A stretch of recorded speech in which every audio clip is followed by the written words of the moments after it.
প্রিয় দর্শক, এখন এই মুহূর্তে দাঁড়িয়ে আছি খোকসা বাজার প্রধান সড়কে। তো দর্শক, আমরা দেখেছি যে খোকসা উপজেলা প্রশাসক মহোদয় সকাল 10টার থেকে আমরা দেখেছি আমাদের খোকসা পৌরসভার যে সকল কর্মকর্তা রয়েছেন তাদের সঙ্গে করে খোকসা বাস স্ট্যান্ড থেকে খোকসা বাজারের মধ্যে রাস্তার দুই পাশে যে ফুটপাত দোকানদার রয়েছে আগামীকাল থেকে এই ফুটপাতে দোকান দেওয়া যাবে না। তো দর্শক, ইতিমধ্যে কিন্তু আমরা দেখেছি যে সকল ফুটপাতে দোকানদাররা রয়েছেন তাদের সঙ্গে কিন্তু কথা বলেছে এবং তাদেরকে হুঁশিয়ার করে দিয়েছে আমাদের খোকসা উপজেলা প্রশাসক মহোদয়। তো দর্শক, খোকসা বাজার প্রধান সড়ক থেকে আমরা সরাসরি আপনাদের একটু দেখানোর জন্য চেষ্টা করব। সকাল 10টায় খোকসা বাস স্ট্যান্ড চত্বর থেকে যে সকল ফুটপাত দোকানদাররা রয়েছেন সেগুলোকে আমরা দেখেছি যে দোকানদারদের সঙ্গে কথা বলেছে। এ সময় উপস্থিত ছিলেন খোকসা পৌর প্রশাসক ও সহকারী কমিশনার ভূমি রেশমা খাতুন। আর উপস্থিত ছিলেন সুজন আলী, সহকারী প্রকৌশলী, খোকসা পৌরসভা, কুষ্টিয়া। আর উপস্থিত ছিলেন মামুনুর রশিদ, উপসহকারী প্রকৌশলী, Sajjad Ahmed, conservancy inspector, Rokunuzzaman, licence পরিদর্শক। সবার উদ্যোগেই কিন্তু আমরা দেখেছি যে খোকসা বাস স্ট্যান্ড থেকে রাস্তার দুই পাশ যে সকল ফুটপাত দোকানদাররা রয়েছেন সেই ফুটপাত দোকানদারদের সঙ্গে কথা বলেছে এবং তাদেরকে জানিয়েছেন যে আগামীকাল থেকে আপনারা ফুটপাতে আর দোকান দিতে পারবেন না বলে হুঁশিয়ার করে দেন। আমরা তো ধরেন হাজার হাজার টাকায় যে লাখ লাখ টাকায় যে দোকান নিয়ে বসে সামনে একটু ফল টল সাদা বেচবো, আমাদের গরিব মানুষের তো কোনো জায়গা নাই। কারণ জায়গা যদি আল্লাহ না দেয় তাহলে আমাদের একটা বাজার করে দিক সরকার না বসার জন্য। আমরা গরিব মানুষ কোথায় যাবো? সবাই তো দোকান নিতে পারে না, সবাই তো ফুটপাতে ছাড়া এমন লোকের আছে আড়তে মাল নেয়, বেঁচে কিনে সন্ধ্যের সময় আড়তে দিয়ে যায়, টাকা দিয়ে যায়, যা লাভ হলে ওইটা খায়। এর থেকে বেশি কিছু তো করার ক্ষমতা নেই। আমরা তো এখন বিপদে পড়ে গেছি। সবাই যদি দোকানের মধ্যে দেয় আমিও দোকানের মধ্যে দেবো, আর সবাই যদি বাইরে দেয় খোকসা বাস স্ট্যান্ড থেকে শুরু করে বাজারের শেষ পর্যন্ত দুই পাশে যত দোকান আছে তুলে দেবে, আমাদের কোনো দাবি নেই। আর যখনই দোকান থাকবে তখন আমাদের দোকানও থাকবে।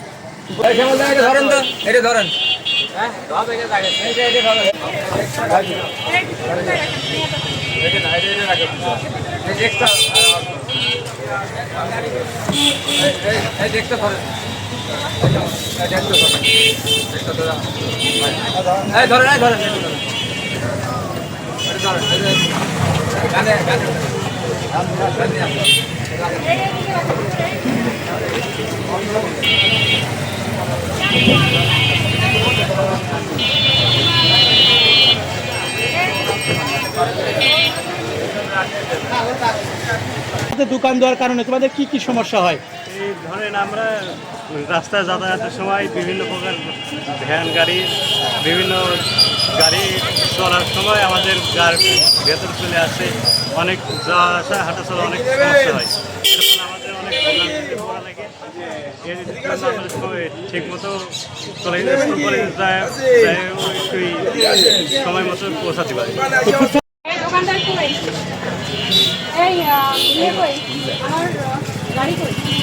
গাড়িতে উঠান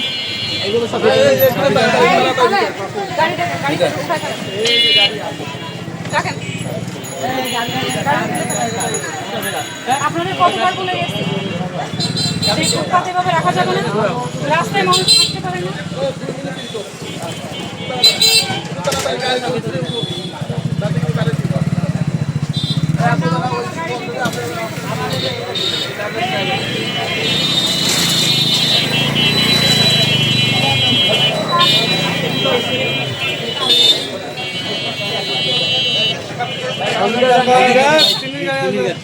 আর আমাদের বলে গেল যে রাস্তার দুই পাশে যে যানজটের সৃষ্টি হয় ভ্যান রিক্সা দেওয়ার জন্য আমরা দোকানগুলো যাতে রাস্তার মধ্যে না যাই, যাতে আমরা একটু সরে আসি, এই নির্দেশনা আমাদেরকে দিয়ে গেল।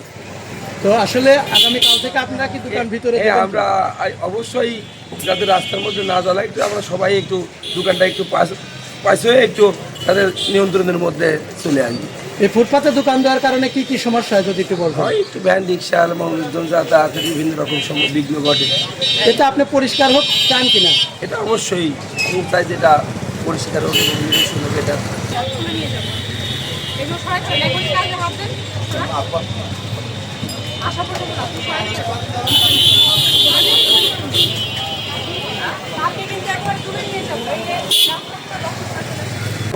অর্ধেক সরা দিচ্ছি আর যেটুকু আছে ওটুকু সরা দিতে বলছি, ওটুকু সরা দিতে আমাদের ব্যবসায় ক্ষতি হবে।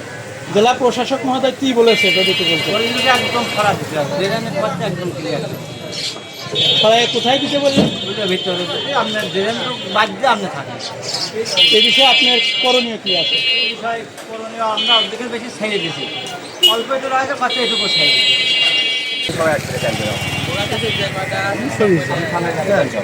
ওইটাও বাই করো।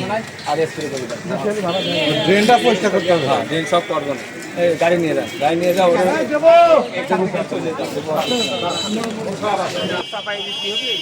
কি চাপাই দিতে হবে? আসলে ফুটপাতে দোকান দিলে সমস্যা কি? ফুটপাতে দোকান দেওয়ার কারণে কি কি সমস্যা হয়?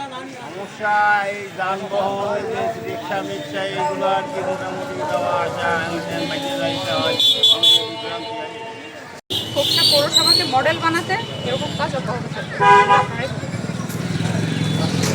আমরা ফুটপাতে দোকান দেওয়ার কারণে মাঝে মধ্যে সড়ক দুর্ঘটনা হয়। আপনি কি প্রতিনিয়ত এভাবে দোকান দেবেন? এটা ব্যবস্থা করতে হবে। প্রতিনিয়ত যদি মানুষের ক্ষয়ক্ষতি হয় এটা তার ব্যবস্থা। আপনি কি জানেন যে আলটিমেটাম দিচ্ছে আগামীকালকে? এগুলো ফুটপাতে দোকান দেওয়া কি বলে যে? ফুটপাতে তো এর আগেও তো মাইকিং করে গেছে। মাইকিং করে গেলে ফুটপাতে দোকান দেওয়া যাবে। আমরা তাও এইভাবে আসি। আসলে ফুটপাতে দোকান দেওয়া কি ঠিক? না আসলে ঠিক না। এর কারণে তো সাধারণ যাত্রীদের সমস্যা হয়। সমস্যা অবশ্যই হয়, কিন্তু তারপরেও আমরা নিশ্চিত এই অবস্থা যেতে চাই। দুজনই তো চিন্তা।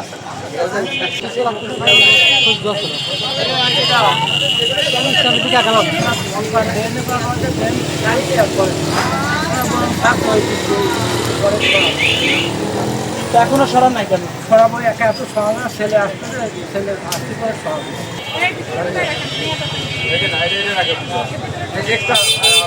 খোকসা বাজার প্রধান সড়ক থেকে মোহাম্মদ হাফিজুল ইসলাম বকুল, বিটিভি নিউজ, খোকসা, কুষ্টিয়া।